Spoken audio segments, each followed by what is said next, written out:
Hey there, everyone. I'm Enterward, or Edward, whatever you want to call me. In today's video, I will discuss the history of one of Disney's old studios, which was called Circle 7 Animation, which I will talk about in today's video. I am always happy to look back on film history. I've always loved searching the internet for details for stuff like these, and I hope to make more in the future for this channel. Let's get right into today's topic. Circle 7 Animation was a division of the Walt Disney Company that was going to make Pixar sequels without Pixar's involvement, which the studio also had a nickname, PixArt. Weird nickname, right? The studio was named after the street where the studio was located, Circle 7 Drive in Glendale, California, which is the home to KABC TV. How was this studio founded, and why were they going to make these sequels when Pixar wasn't involved? Well, that's what I'm going to answer now. Disney and Pixar parted ways together back in early 2004, with former Disney CEO Michael Eisner and Pixar CEO Steve Jobs disagreeing on the 7 original film contract for Disney to distribute Pixar films. Eisner then claims that Toy Story 2 wasn't even part of the 7 film deal, as it was a sequel and was not an original film, but Jobs disagreed with him. That leads to Pixar leave Disney and would go to find other distribution partners like Sony, 20th Century Fox, and Warner Brothers. From Toy Story to Cars, with Pixar no longer having the rights to those films and characters, Disney had the sequel rights to those films to make them, which they created the studio name Circle 7 Animation to produce the sequels to Pixar films without their involvement. The studio started working on early drafts for Toy Story 3, Monsters Inc. 2, and a Finding Nemo 2 to all be direct-to-DVD sequels, which I'll briefly talk about now. First off, the original Toy Story 3. I made a video with all the concept arts on what would have been the film, but I'll also talk about what was the plot of the film. Let's talk about it now. It would have focused on Buzz Lightyear as he was malfunctioning, then the toys like Woody, Jessie, Mr. Potato Head, Rex, Ham, and Slinky to ship in Taiwan, where the factory he was built at.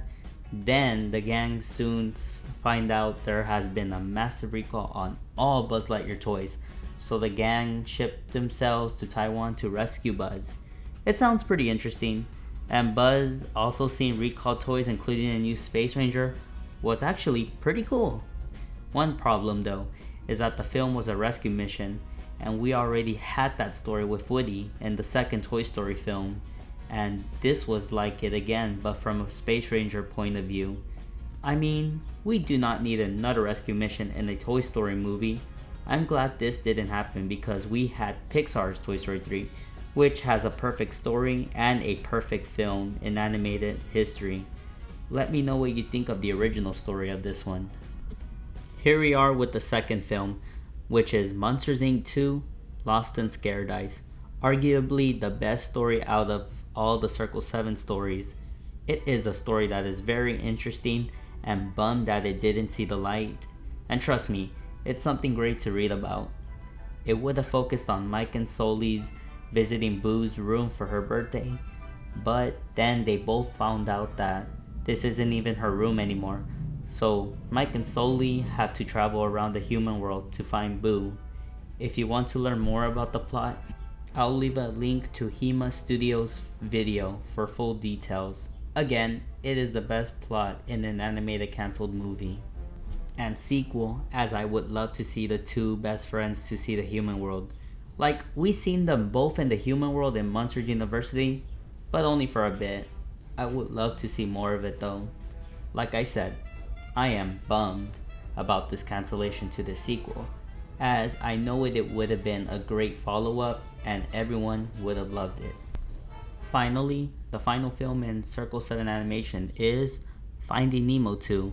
I did find the story not that great, as it felt like it was the first film all over again, and does not sound good as that film and Finding Dory.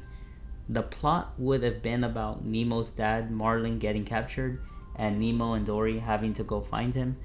But then it turns out that Nemo had a long lost twin brother named Remy, as he could go along too. Not to be confused with the rat from Ratatouille, it was actually the brother's name. Dory would also gain her memory back about her home. The idea of Marlin getting captured does not sound necessary, as it sounds pretty dumb, and Nemo having a long lost twin brother was also not a good idea. I'm glad this version didn't happen. I found a script for it. The script never made it into production, meaning no concept art or anything else. I'll put it in the description in case you want to read it. Why was Circle 7 Animation shut down and those 3 films weren't made? Well, in 2006, Disney hired Bob Iger as he felt Disney needed Pixar. After Iger and Jobs agreed, Disney bought Pixar for $7.4 billion, which led Circle 7 to be shut down, leaving the studio to have no films during its existence, with Pixar making the films instead. We got Pixar's Toy Story 3 in 2010, Monsters University in 2013, and Finding Dory in 2016. They're all great animated films. That's all for today's video. Let me know what you think of this history and what you think about all these canceled 3 films. Let me know in the comments below. Until next time, everyone, take care.